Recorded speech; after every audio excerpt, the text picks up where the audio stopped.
Paragliding करत असताना अचानक महिलेला विमानानं धडक दिली। ऑस्ट्रियामध्ये ही थरारक घटना घडलेली आहे। हवेमध्येच एका महिलेला विमान धडकलं आणि यामध्ये प्रसंगावधान राखत तिने तत्काळ आपत्कालीन पॅराशूट उघडलं आणि सुरक्षितपणे लँडिंग करत स्वतःचा जीव वाचवलेला आहे। आपण हे दृश्य पाहतोय। पॅराग्लायडिंग करत असताना ही दुर्घटना घडलेली आहे। अचानक तिथून पॅराग्लायडिंग करत असताना एका विमानानं या महिलेला धडक दिली। ऑस्ट्रेलियातली ही घटना आहे।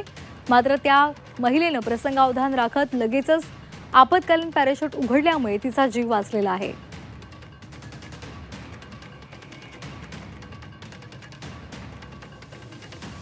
आपण ह्या महिलेचा व्हिडिओ पाहतोय। प्रसंगावधान राखत तिने लगेचच पॅराशूट दुसरं होतं ते उघडलं आणि त्यामुळे तिचा जीव वाचलेला आहे। मात्र कशा पद्धतीने त्या विमानानं धडक दिली आपण पाहतोय।